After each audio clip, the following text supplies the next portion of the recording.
Salam dəyərli kanal izləyiciləri. Bu videoda 11 may 2025 tarixində OTK-nın keçirdiyi sınaq imtahanından 11-ci siniflər üçün fizika suallarının izahlarını verəcəm. Bu videoda həm 4-cü qrupa uyğun situasiya sualları, həm də 1-ci qrupa uyğun ətraflı yazı tələb edən tapşırıqların izahları var. Hər birinizə xoş izləmələr arzulayıram.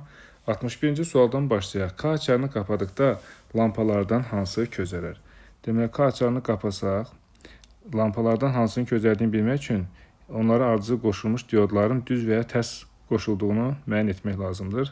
Deməli, baxaq, L2 lampasına ardıcıl qoşulmuş diod tərs qoşulub. Çünki P tərəfi mənfiyə qoşulub, N tərəfi müsbətə.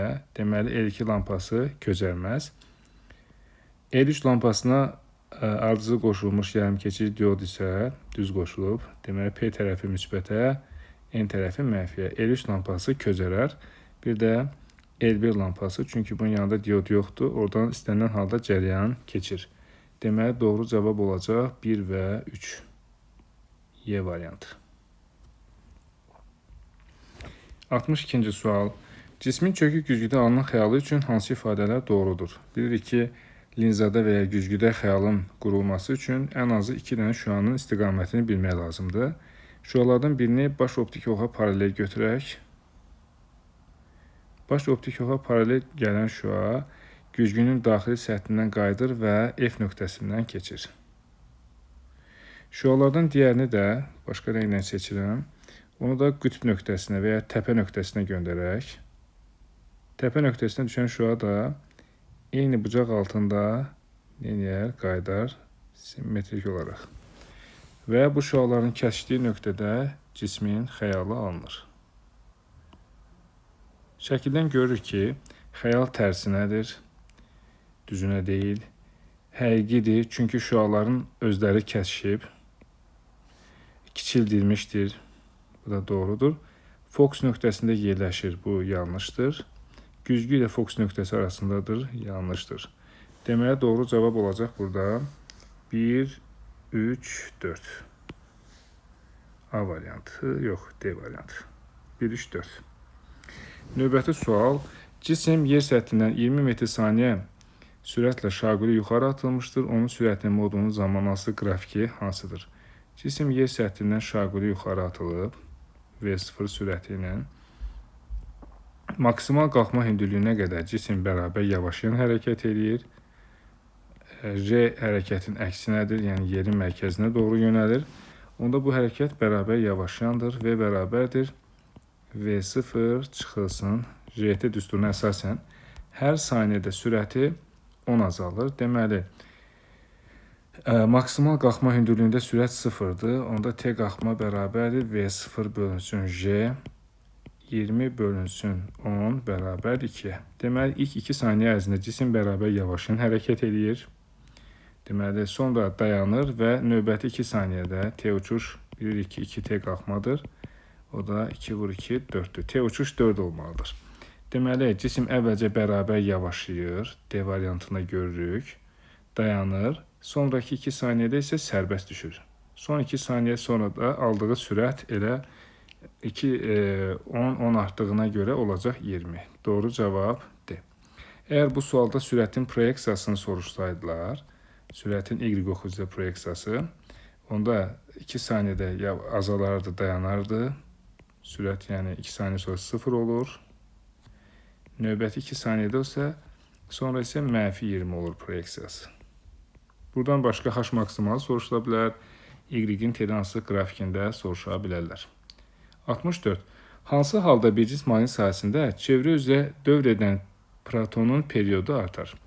Bilirik ki, manetik sahəsində çevrə üzrə hərəkət edən yüklü zərrəcin periodu T bərabərdir 2πm bölünsün QB düsturu ilə təyin olunur. Period, tezlik, bucaq sürəti, bu kəmiyyətlərin heç biri period, tezlik, bucaq sürəti, radiusdan, sürətdən, impulsdan, kinetik enerjidən asılı deyil. Deməli, period sürətdən asılı deyil, bu səhvdir. Maqnit induksiyasının istiqamətini dəyişəndə onun hərəkət istiqaməti dəyişər. Periodu dəyişməz. Maqnit induksiyasının modunu azaltdıqda, bəli, B-ni azaltdıqda period artar. Doğru cavab yalnız 3, B variantı. Sükunətdəki kütləsi 500 qram olan cisim sabit F qüvvəsinin təsirli hərəkətə başlayır. Cismin təcili 2 metr saniyə kvadrat olarsa F qüvvəsinin işini tapın. Deməli, V0 sıfırdır. F qüvvəsi hərəkət istiqamətində olduğuna görə gördüyü iş S düsturu ilə tapılır. Deməli, F-in əvəzinə yazmaq olar M-A, M vurulsun A. 0.5 vurulsun 2 bərabərdir 1 Newton. Sükunət halından hərəkətə başladığına görə onun yer dəyişməsinin modulu AT kvadratı böl 2 olar. 2 böl 2 vurulsun T-nin kvadratı 16, yəni 4-ün kvadratı. Bu da deyər 16 metr. Qüvvə hərəkət istiqamətində olduğuna görə gördüyü iş müsbətdir. 1 vurulsun 16 bərabərdir 16 joule. Doğru cavab B.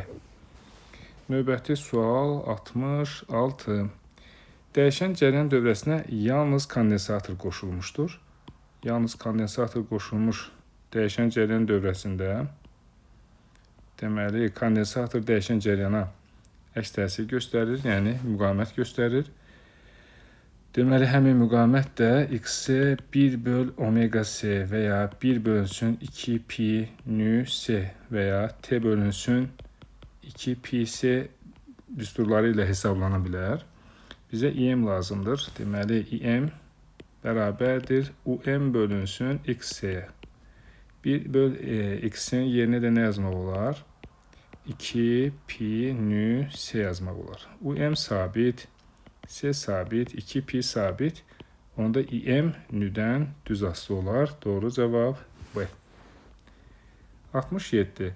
İki koherent dalğa, daha sonra koherent mənbə dalğa uzunluğu lambda olan işıq şüalandırır. Yollar fərqinin hansı qiymətində baxılan nöqtədə interferensiyanın minimumu alınır. Minimum şərtinə görə yollar fərqi delta D yarım dalğa uzunluğunun tək mislinə bərabər olmalıdır. Deməli, baxsaq, bu minimum şərtidir. Maksimum şərtində isə necə olur? Deməli, yollar fərqi ya dalğa uzunluğunun tam misilləri olur, ya da ki, deyirik, yarım dalğa uzunluğunun cüt misilləri. Məsələn, A variantına baxsaq, 3 lambda, bu tam dalğa deməkdir, maksimum şərtidir, max şərti. Sonra 4 lambda da həmçinin maksimum şərtidir, bunları çıxdıq. 2.1 lambda bunları lambda böyükünün nə tək mislidir, nə də ki, cüt mislidir. Bunlar da maksimum minimum şərti deyil. B variantına baxsaq, bunu necə yazmaq olar? 7 vurulsun lambda böl 2. Lambda böl 2-nin tək mislidir. Deməli, bu minimum şərtinə uyğun gəlir. 68. Elektrik tutumu C olan kondensatoru U gərginlikli mənbəyə qoşduqda enerjisi W olur. Bu kondensatoru 2U gərginlikli mənbəyə qoşduqda tutumu və enerjisi nə qədər olar? Bilirik ki, verilmiş kondensatorun tutumu kondensatorun yükündən və gərginliyindən asılı deyil. Deməli, tutum dəyişməyəcək, C konstant olacaq. Enerji isə, əgər verilmiş kondensatorun enerjisindən söhbət gedirsə, düsturlarından biri də CU kvadrat böl 2-dir.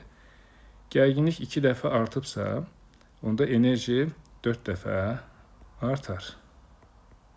Tutum dəyişməz, enerji 4 dəfə artar.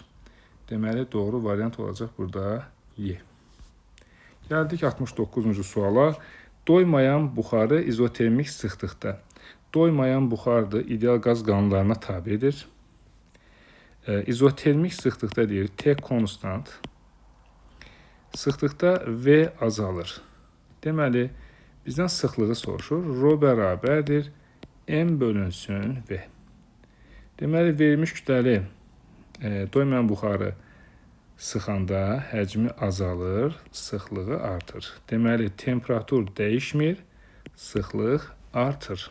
1 sabit, yəni 1 dəyişmir, 2 artır. Dəyişmir, artır, deməli, burada olacaq D variantı. 70. Qapalı konturdan keçən maqnit selinin zamanı asılı qrafiki verib, konturda yaranan induksiya HG-sinin 1-2-3 nöqtəlinə uyğun qiymətlər arasında hansı münasibət doğrudur? Bilirik ki, F-nin T-dən asılıq qrafikində F 0,0-dırsa, belə də götürə bilərik. Bucağın tangensi, demək, epsilon bərabərdir modulca delta F bölü delta T-yə, o da bərabərdir tangens alfaya. Bucaq böyük olduqda epsilonun qiyməti böyük olur. Deməli, buradan T-yə paralel bir düz xətt çəkək və qrafikin T oxuna əmələ gətirdiyi bucağa baxsaq, alfa 1 ilə 2 bərabər olacaq, deməli, EHG-lər bərabərdir. Üçüncüyə uyğun bucaq isə 0 olduğuna görə EHG də 0 olmalıdır. Deməli, epsilon 1 bərabər epsilon 2 fərqlidir 0, epsilon 3 0 olan variant deməli olacaq burada D variantı olacaq. 71. Üfüqi səth üzərində tarazlıqda olan cismən təsir edən dayağın reaksiya qüvvəsi 30 Newtondur. Dayağın reaksiya qüvvəsi yuxarı yönəlib, baxılan halda deməli çəki aşağı yönəlir. Tarazı halında olduğuna görə burada n də bərabərdir P-yə, yəni P ağırlığa bərabərdir. O da mg olacaq. 30 bərabərdir m vurulsun 10. Deməli kütlə 3 kiloqram olur. Doğru cavab A. 72. Maddi nöqtə çeviri üzrə bərabər sürətlə hərəkət edir. Dövrətmə periodunu dəyişmədən radiusu 2 dəfə azaltdıqda doğru olan ifadələri müəyyən etməliyik. Xətti sürətin düsturu radius və periodla bağlı 2πr bölünsün T'dir. Deməli, radius 2 dəfə azalıb, period isə dəyişməyib. Deməli, period sabit, radius azalırsa 2π də sabitdir. Onda xətti sürət də 2 dəfə azalar. Deməli, 1 doğrudur. Bucaq sürəti omega bərabərdir 2π bölü T. T dəyişməyib, 2π də sabitdir. Deməli, omega da dəyişməz olmalıdır. Dövrətmə tezliyi də perioddan tərs asılıdır. Period dəyişməyibsə, deməli, tezlik də dəyişməz. Doğru cavab olacaq yalnız 1. A variantı. 73. Şəkildə bərabər bölgülü qab L səviyyəsinə qədər su ilə doldurulub. L səviyyəsinə qədər su ilə doldurublar. Hər bir bölgünü biz H ilə işarə edəsək, əvvəlcə suyun hündürlüyü olub H. Hər bölgünün hündürlüyü H-dırsa, deməli sonra bunu 2M səviyyəsinə qədər su ilə doldurublar. M səviyyəsinə qədər dolduranda artıq mayenin hündürlüyü olacaq 3H. Deməli, əvvəlcə elə qədər dolu olduğuna görə hidrostatik təzyiq, P1 deyək buna, ρg H-ə bərabər idi. O da bərabərdir 2 kilopascal. Sonra isə M-ə qədər doldurulur. Bu da ikinci hal olsun. P bərabərdir ρg vurulsun mayenin hündürlüyü 3H. Yəni 3 vurulsun 2. 6 kilopascal olar. Deməli, doğru cavab B. 74. Rezistorun müqavimətini hansı cihazların köməyi ilə ölçmək olar? Deməli, rezistorun, yəni deyək ki, silindirik formada olan naqil kimi baxsaq, sahəni təyin eləmək olar. Gərək onun materialının xüsusi müqavimətini də bilmək lazımdır. Ya birbaşa 10 metrlə ölçmək olar, ya da ki, başqa nə ilə ölçə bilərik? Deməli, ampermetrlə cəryan şiddətini ölçməklə, voltmetrlə də gərginliyi ölçərik. Deməli, I bərabərdir U böl R. Yəni, dövrə hissəsi üçün ohm qanununa əsasən R bərabərdir U böl I olar. U gərginlikdir voltmetrlə, I də cəryan şiddətidir ampermetrlə ölçmək olar. Deməli, voltmetr və ampermetrdən istifadə etməklə müqaviməti ölçmək olar. 3-5 olan doğru cavab Y. Gəldik 75-ə. 20 protonu olan ionun yükü 3,2 kulondur. İondakı elektronların sayını hesablayın. Deməli, bilirik, buradan görürük ki, ionun yükü müsbətdir. İonun və ya cismin yükünü NY düsturu ilə tapmaq olar. Deməli, burada N artıq və ya əskik elektronların sayıdır. Deməli, burada yük müsbət olduğuna görə burada elektron əskikliyi var. Tapaq buradan n-i. N də bərabərdir Q böl Y. 3 tam onda 2, 10 üstü mənfi 19 bölünsün Y. 1 tam onda 6, 10 üstü mənfi 19. İxtisarlar aparırıq, qaldı 2. Deməli, iyonun yükü müsbətdirsə, bunun 2 elektronu çatmır. Proton sayı neçə dənədir? 20 dənə. Əgər elektron sayı da 20 olsaydı, bu neytral atom olardı, iyon olmazdı. Deməli, bunun 2 dənə elektronu azdır da. Deməli, neçə elektronu olacaq? 18 dənə elektronu olar. Əgər iyonun yükü mənfi 3,2 olsaydı, deməli 2 elektron artıq olardı, onda 22 olardı. Baxılan sualın cavabı olacaq 18. C variantı. 76. Elirvin diaqramına uyğun bəndləri müəyyən edin. Fotoeffekt zamanı verilmiş metalın üzərinə düşən işığın tezliyini artırdıqda, nünü artırdıqda və ya intensivliyi, i-ni artırdıqda. Baxaq, demək tezliyi artırdıqda. Deməli, YU ləngidici və ya saxlayıcı gərginlik dedilər buna. H nü, nüdən düz asılıdır. Tezlik artanda ləngidici gərginlik artar. Çıxış işi verilmiş metalın növündən asılıdır. O, heç intensivlikdən də, tezlikdən də asılı olmur. 2 ortaq. Kinetik enerji. Bilirik ki, YU saxlayıcı həm də Y kinetikə bərabərdir. Deməli, U saxlayıcı artır, kinetik də artır. Sürət, impuls artır. Deməli, kinetik enerjisi artır 3. Doyma cəryanının qiyməti artır. Fotoeffektin birinci qanuna görə qopan elektronların sayı, doyma cəryanı intensivlikdən düz asılıdır. İntensivlik artanda doyma cəryanı artar. Metalı tərk edən molekulların da, elektronların da sayı artar.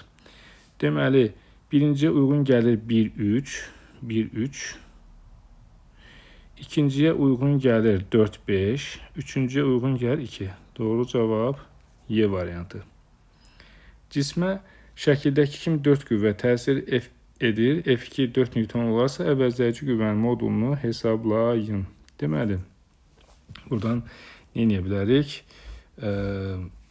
F2 aşağı yönəlib. F2.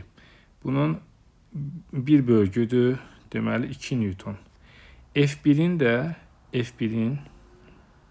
Y oxucu proyeksiyası da elə bir bölgüdür. O da F2-nə eyni istiqamətdədir. Hər biri 4 Newtonsa, ikisi birlikdə neçə olacaq? 4 Newton. Sonra F3'ün Y oxucu proyeksiyası 0'dır. F4'ün Y oxucu proyeksiyası 2 bölgüdür. Bir bölgüsü 4 ise, deməli 2 bölgüsü, burada 4, 8 olmalıdır. İkisi bir yerdə. Deməli, F4'ün də Y oxucu proyeksiyası 8 Newtondur. 8 bunlar bir-birini aparır. Sonra yerdə nə qaldı? F1'in X oxucu proyeksiyası. Bu olacaq 2 bölgüdür. Hərəsi deməli 4 olanda 8 Newton sağ tərəfə. F3 X oxunun əksinədir. 2 bölgüdür. Bu olacaq 8. 2 bölgüsü 8. F4'ün də X oxucu proyeksiyası. Bu da 2'dir. 2 bölgü daha doğrusu. Deməli 8. Bura olacaq 16 Newton. Y oxucu olan proyeksiyalar bir-birini aparır. X oxucu olan proyeksiyalar biri 16'dır, diğeri 8. Bunlar bir-birinin əksinə yönəlib böyükdən kiçiyə çıxacaq. Olacaq 8 Newton və sol tərəfi olacaq. Doğru cavab Y. Bunu özünüz Y və X oxlarını çəkib proyeksiyalarını ayrı-ayrı yazmaqla da hesablaya bilərsiniz. 78. Verilmiş kütləli ideal qazı izobar soyutluqda verilmiş kütləli M konstant, izobar P konstant soyutluqda. Soyuyan zaman temperatur azalır və həmçinin V də azalır. Deməli, kinetik enerji temperaturdan düz asılıdır. Temperatur azalanda kinetik enerji azalmalıdır. Deməli, A olmaz. Həcm artır. Burada həcm azalır olmalıdır. Bu da səhvdir. Konsentrasiya bərabərdir n bölünsün v. Verilmiş kütlələrdir, say sabitdir. Kütlə sabitdir. V azalırsa konsentrasiya artır olmalıdır. Deməli, bu da səhvdir. Orta kvadratik sürət v bərabərdir. Kök altında 3rt bölünsün molyar kütlə m. T azalırsa orta kvadratik sürət azalır. D doğrudur. Sıxlıq ρ bərabərdir m bölünsün v. Kütlə sabit. Həcm azalırsa sıxlıq artmalıdır. Demək, bu da yanlış variantdır. Gəldik 79-a. Çəkisiz çubuqdan asılmış yüklər şəkildə kim tarazlıqdadır? M1 bərabərdir m olarsa, M2 kütləsini təyin edin. Demək, burada M1 və M2 yüklərinin qollarını əvvəlcə müəyyən edirik. M2-nin qolu 2 bölgüdür. Dayaqdan hesablayırıq. M1-in də qolu olacaq 6 bölgü. Onu da dayaqdan hesablayırıq. Momentlərin bərabərlik şərtindən istifadə etsək, deməli M2-nin qolu 2-dir. 2M2 bərabərdir 6M1. M1 də M olduğuna görə birbaşa yerinə yazıram. Deməli M2 bərabər olar 3M. Doğru cavab D. Gəldik 80-ci suala. Rəqs kontunda yanılan elektromobil rəqslərin tezliyi 2 dəfə artıb. Onda kondensatorun tutumu və ya yükü necə dəyişir, onu tapmalıyıq. L sabitdir. Rəqs kontunda tezliyin nü bərabərdir 1 bölünsün 2 pi kök altında LC düsturundan istifadə edərik.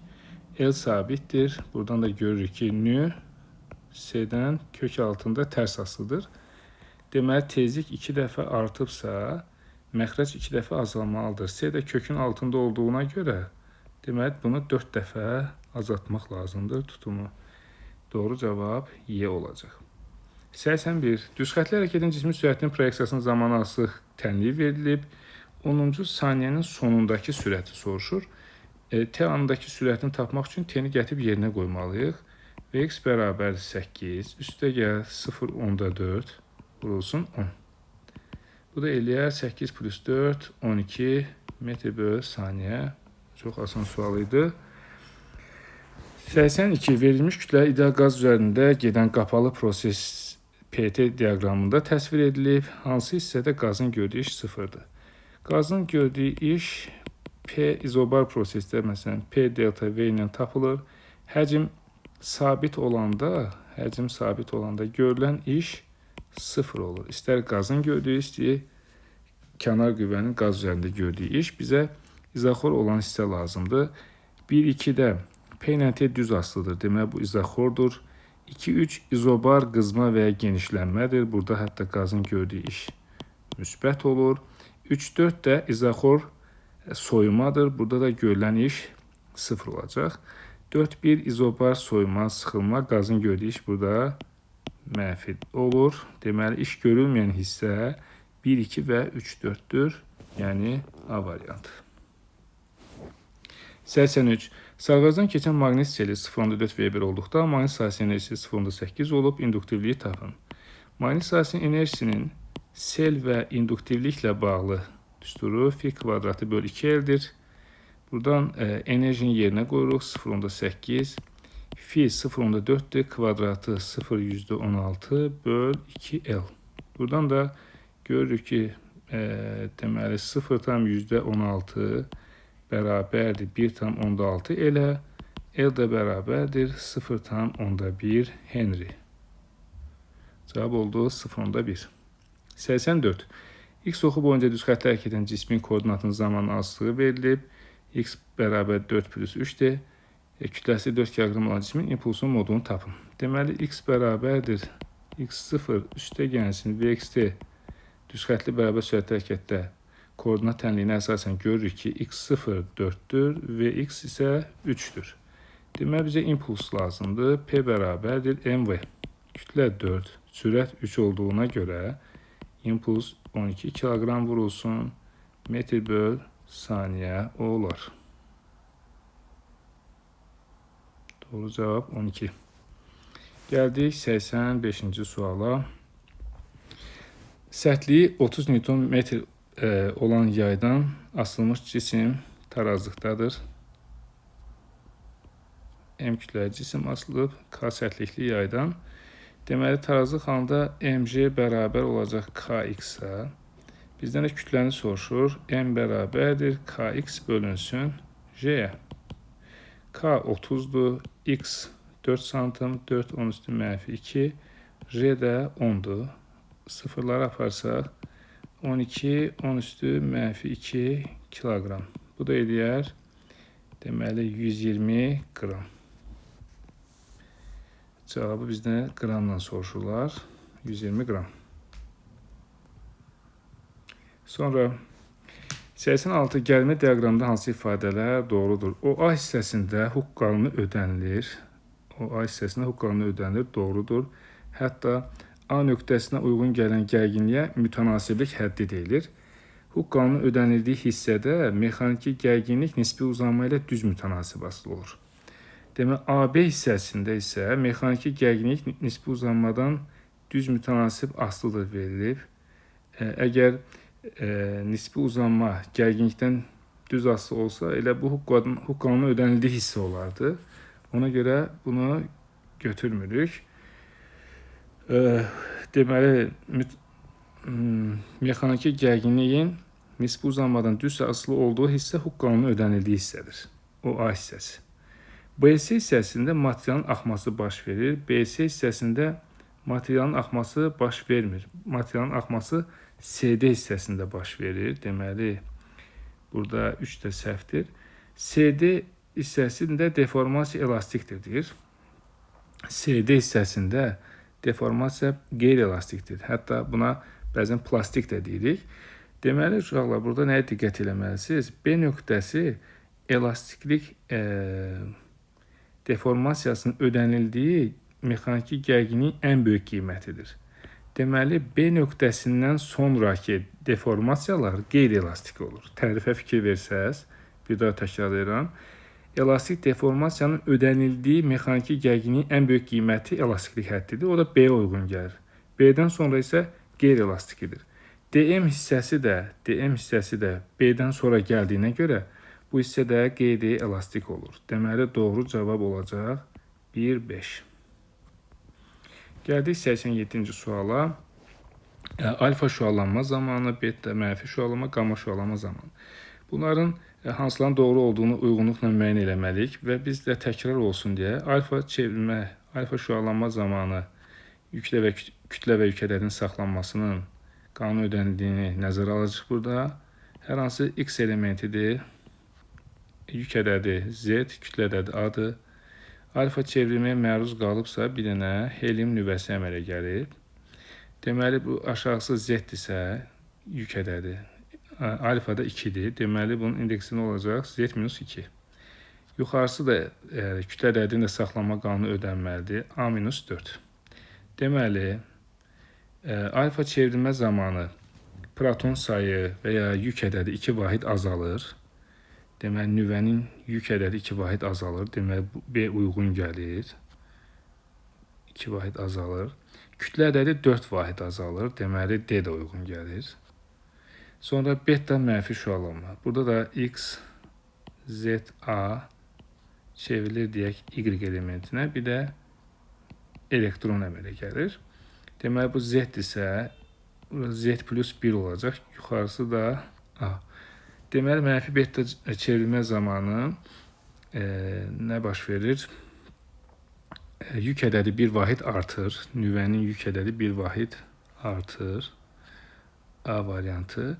Buradan görürük ki, A bərabərdir Z plus N-dir, düzdür? A sabitdirsə, Z 1 vahid artanda neytron sayı 1 vahid azalır. Deməli, nüvədəki neytronların sayı 1 vahid azalır. Bu da uyğun gəlir mənfi beta çevrilməyə, şüalanmaya. Deməli, BD, AY. Qamma şüalanma zamanı kütlə və yük ədədi dəyişmir. Sadəcə atom həyəcanlanmış haldan normal hala qayıdır və qamma şüalanma baş verir. Kütlə və yük ədədi dəyişmir. Bu da olacaq C variantı. Gəldik 88-ə. Bu da maraqlı tapşırıqdır. Sadəcə burada nəyə diqqət etmək lazımdır? Deməli, həcmi 200 kub santim olan açıq şüşə bolon 400 Kelvinə qədər qızdırılır. Əvvəlcə temperatur 400 Kelvindir. Sonra 280 Kelvinə qədər soyudulur. Deməli, havanın əvvəlki həcmi V0 deyək buna. Bərabər 200 kub santıma. Deməli, şüşə balona deyir, suyun dolmasının səbəbi nədir? Deməli, əvvəlcə bu qabın ağzı açıqdır. Sadəcə bu kolba hissəsini çəkib göstərirəm. Əvvəlcə havanın həcmi V0 idi. Bunun içərisindəki havanın təzyiqi ilə atmosfer təzyiqi bir-birinə bərabərdir. Çünki ağzı açıq qabdır. Sonra kolbanı soyudan zaman kolbanın içərisindəki havanın deməli sıxlığı artmağa başlayacaq, həcmi azalacaq. Kolbanın içində qalan havanın həcmi azalanda onun içərisinə su dolmağa başlayacaq. Artıq bunun V0 ilsə sonraki həcmi olacaq V1. Qalan hissəsində su tutacaq. Yenə təkrar edirəm. Qab ağzı açıq qab olduğuna görə onun içərisindəki havanın təzyiqi atmosfer təzyiqinə həmişə bərabərləşməyə çalışır. Kolbanı soyudan zaman kolbanın içərisindəki havanın sıxlığı artır, həcmi azalır. Həcm azaldığına görə azalan həcm qədər içərisində maye dolur. Deməli, burada səbəb nə oldu? Şüşə balonu soyudan zaman, şüşə balonu soyutduqda içindəki havanın sıxlığı artır. Bilirik ki, qazlar da temperatur artanda genişlənir. Temperatur azalanda sıxılır. Yəni, molekullar arasındakı məsafə azalır, sıxlığı artır. Deməli, nə olur? Həcmi azalır. Havanın həcmi azaldığına görə azalan həcm qədər içərisinə su daxil olur. Buna görə şüşə qaba su daxil olur. Dolur yəni. Dolur. Səbəbi budur. Sonra balondakı dedik ki, şüşə balonun ağzı açıq olduğuna görə təzyiq həmişə sabit qalır. Onda Qeyli-Üstad qanununa əsasən burada nə yazacaq? P sabitdir. V2 böl V1 bərabər olacaq T2 böl T1'ə. P konstant. Ağzı açıq qabdakı havanın təzyiqi atmosfer təzyiqinə həmişə bərabər olacaq. Və burada şərtdə yazıb ki, balona dolan suyun hidrostatik təzyiqini nəzərə almayın. Ona görə hidrostatik təzyiq nəzərə alınmırsa, qabın içindəki havanın təzyiqi ilə atmosfer təzyiqi bir-birinə bərabərdir. Qiymətləri yerinə qoyaq. Deməli, burada nə olacaq? Temperatur azalırsa, izobar sıxılma və ya izobar soyuma deyəcək də. Deməli, 280-ə uyğun həcmi tapaq. Havanın həcmini. Ona da nə demişik? V1. Onu da yerinə qoyarıq. V2 bölünsün V1. Əvvəlki havanın həcmi 200 idi. Temperaturun sonraki qiyməti 280. İşarələmələr biraz yaxşı olmaya bilər. T2, T1. Bunlara diqqət edin. 400. 200-dən 400 ixtisar gedər. Qalar 2. Buradan da tapırıq ki, V2 bərabərdir 280 böl 2. Bərabərdir 140 kub santimetr. Demək, bura oldu 140. Bunu da qrafikini çəkdik. Balona dolan suyun kütləsini hesablayın. Bayaq yuxarıda göstərdik ki, deməli, balondakı havanın həcmi azalır. Onun həcmi azaldığı qədər içərisində maye daxil olur. Onda biz taparıq suyun həcmini, nə qədər su daxil olub. Əvvəlki həcmi V0 idi, sonraki də V1 dedik. V1, V2. İşarələmə V2 deyək. Yuxarıda da bunu düzəldək. V2 olsun. Əvvəlki həcmi V0 idi, sonrakine V2 deyək. V deyək. Fərq eləməz. Deməli, V0 çıxılsın V2 deyək buna. 200 əvvəlki həcmi idi, sonraki həcmi oldu 140. Həcmi nə qədər azaldı Koboldakı havanın? 60 kub santim. Deməli, 60 kub santim su daxil olub. Onda suyun kütləsi də rho su vurulsun V su olacaq.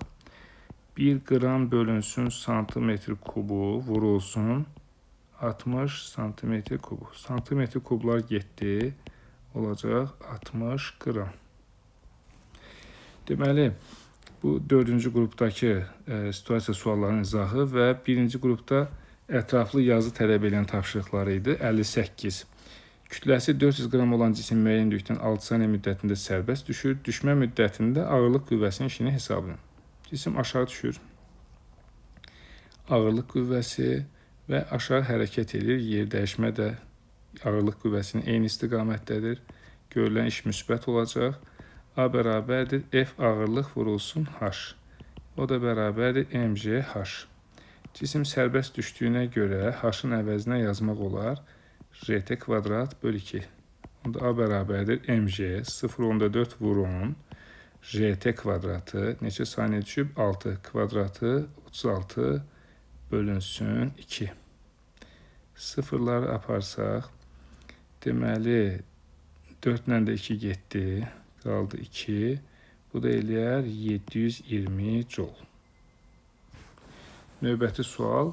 Yaya bağlanmış cisim x bərabərdir 0,4 kosinus 5 dekanı ilə harmonik rəqs edir. Cismin yer dəyişməsinin zamanası qrafikini qurun. Deməli, bunun omegası 5-dir. T bərabərdir 2 pi bölünsün omega. 2 vur 3 bölünsün, deməli 5 eləyər 1,2 saniyə. Deməli, periyod 1,2 saniyədir. Burada 1,2 saniyə ərzində bir rəqs baş verir. X-emi amplitudu 0,4-dür. Onda belə bir qrafik alınır. Görək, çəkə bilirikmi? Onda davam etdirmək olar. Bu şəkildə. Deməli, iki qonşu qabarıq və ya iki qonşu çökəklik arasındakı zaman fasiləsi də periyod olduğunu nəzərə alsaq, grafikin doğruluğundan əmin olmaq olar. Deməli, periyodu 1,2 saniyə olmalıdır. Amplitudu isə 0,4. Gəldik nəhayət 60-cı suala, sonuncu suala. Birləşmiş qabların bir qoluna su, digər qoluna kerasin tökülmüşdür. Su sütunun hündürlüyü 8 sm olarsa kerasin hündürlüyünü tapın. Birləşmiş qablar qanununa görə hündürlüklərin nisbəti sıxlıqların nisbətindən tərs asılıdır. Onda H kerosin bölünsün H su bərabərdir rho su bölünsün rho kerosin. Yerinə qoyaq qiymətləri. H kerosin bölünsün H su. Suyun hündürlüyü 8 santimdir. Sıxlığı 1000-dir. Kerosində isə sıxlıq 800-dür. İxtisarları aparsaq, qalacaq H kerosin bərabərdir 10 santim. Deməli, kerosinin sıxlığı 800-dür, hündürlüyü 10 santim. İzlədiyinizə görə təşəkkür. Hər birinizə qarşıdan gələn imtahanda uğurlar.